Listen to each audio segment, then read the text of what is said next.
वर्ष 1940 में माधव सदाशिव गोलवलकर, जो सेकंड संस्थापक था इस आरएसएस का, उसने एक किताब लिखी थी we and our nation identified.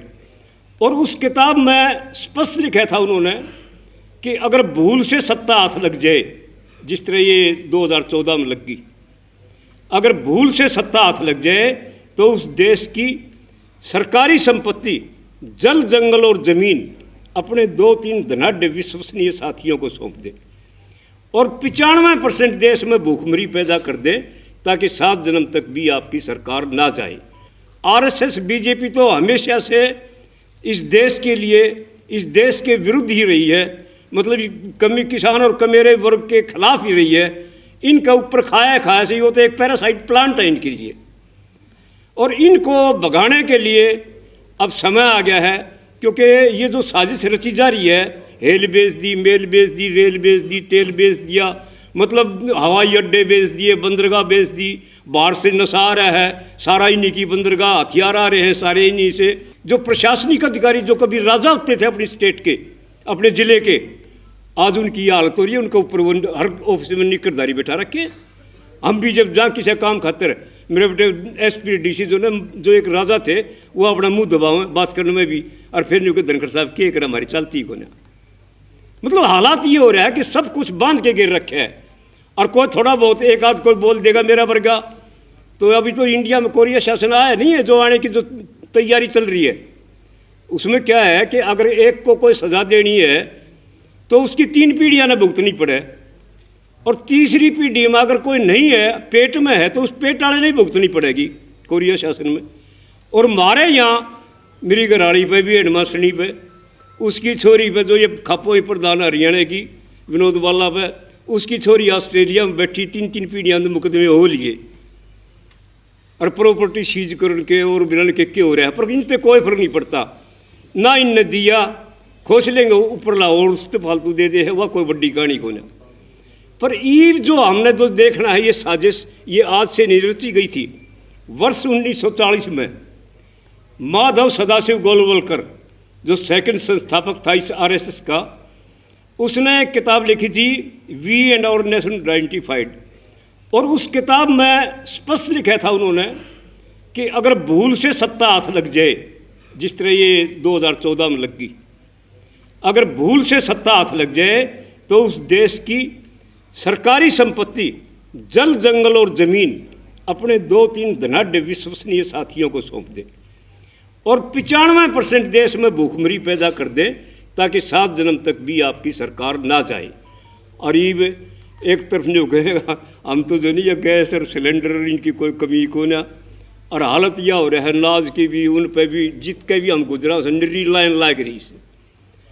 इनते झूठा, इनते फ्रॉड, इनते जुमलेबाज, जब इनकी सरकार जो 11, 12, 13 में जो झूठ बोल ली और महाराज जी हाँ बिल्कुल ठीक कह रहे हैं, तो उसमें बोला 2-2 करोड़ नौकरी देंगे।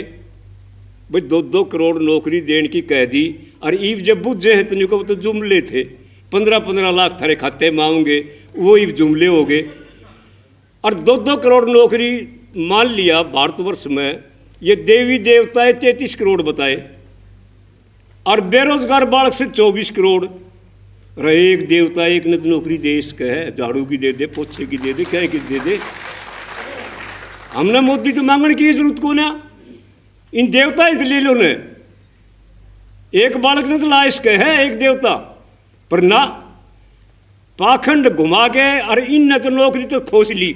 नौकरी तो कोई युवा बालक नहीं सोचा कोई कितने मिल जाएगी, सवाल ही पैदा तो भूल जाओ। और रही इलेक्शन की जो ये बनावने वाली, इनमें क्या है कि जो ये चुनाव आयोग है,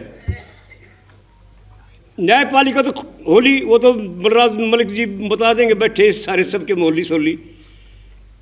और चुनाव आयोग मनमर्जी का अपना हिस्सा गठित कर लिया कि जो चुनाव आयोग जो बढ़ा के वोट दे देगा, जो रिजल्ट देगा, रिजल्ट वो ये सब न मान्य होगा। इन पार्टी पुर्टियाँ करने का कोई चक्कर नहीं चलेगा। वह एक खट्टर ने कही थी, जिस टाइम खट्टर मुख्यमंत्री बनाया, बोला ठालो लठ तेलो, तो इनका खट्टर का है हुक्म मान लो भाई, बाकी पार नहीं बसाओगी शायद सी। ये एक इतना अहम रोल है और इतना खतरनाक खेल है कि जिस तरह यूजीसी वाली बात है, ये तो एक बहुत छोटा सा हिस्सा है। शाम को सोओगे जब कोई कानून से, तड़के उठोगे जब कोई और कानून। इन कानूनों का मुकाबला करते करते थक जाओगे, पर ये कानून नहीं हटेंगे। इनका हटाने का जो मकसद है, जो तरीका है, वो तो अगर सामने मायावती चंद्रशेखर जी होते तो कुछ और बढ़िया बात थी। अब हरियाणा का थोड़ा सा हिस्सा ले लो, थोड़ी सी बात ले लो कि पिछले 2024 के चुनाव में अपने चौटाला एंड कंपनी चंद्रशेखर जी ने तो करे दुष्यंत के साथ 90 सीटों पे, और मायावती ने कर लिया 90 की 90 सीटों के ऊपर अब्बे के साथ। और तीसरे अब जो वामन मेश्राम जी हैं, ये भी कहें भाई एक तरफ करो कि मन के मामला करो इनका। तो हम ये कहा कि जो ये एक वृक्ष है जिसकी ये ब्रांचेज हैं, टहनियाँ हैं, और उन जड़ों में से जब निकल के एक एक डाले पर बैठोगे तो वो वृक्ष तो गिरेगा 100%। अगर आप लोगों ने एकजुटता दिखानी है, एक वो करना है, तो भाई एक आ जाओ, एक के मुकाबले में एक आ जाओ। और जब तक इसको नहीं हटाओगे, अपना बनाने का हम आए वो आए उसका राज आए, कोई फायदा नहीं। पहले इनको खदेड़ो और फिर देख लो जिसने आना से बन लो, कोई इनकार नहीं। समाज तैयार बैठा है। पिछली बार जब ये बनाए तो समाज ने ये इसलिए नहीं बनाए थे कि इन तो कोई प्यार था ना। लेकिन कितनी सीट्स सही लोगों को मिलती है ये किसी को सच्चाई नहीं पता। एग्जैक्टली नहीं मिलती है जिनको ज़रूरत होती है। मिलती उनको है जो पैसे वाले होते हैं, वही अपनी सीट अच्छे अच्छे स्कूलों में रिजर्व कर लेते हैं आरटीई के नाम पे, जो मैंने खुद देखा है एक प्रिंसिपल होने के नाते।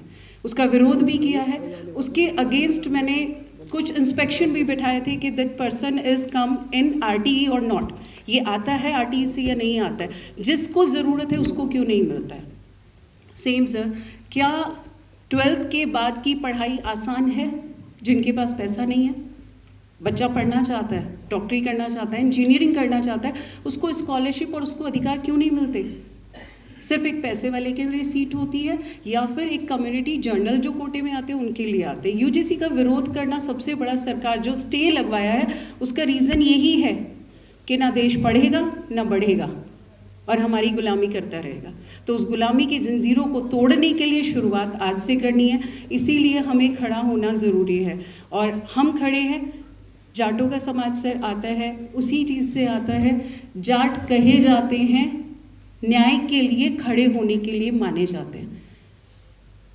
महाराजा सूरजमल ने भी यही सिखाया था, हमेशा खड़े रहे थे। चौधरी चरण सिंह भी अन्याय के खिलाफ खड़े रहे, और हम भी खड़े हैं चंद्रशेखर भैया के साथ में। और ज़रूर हम इस चीज़ के लिए आगे प्रदर्शन भी करना पड़े तो हम करेंगे, जहाँ ज़रूरत पड़ेगी हम खड़े रहेंगे।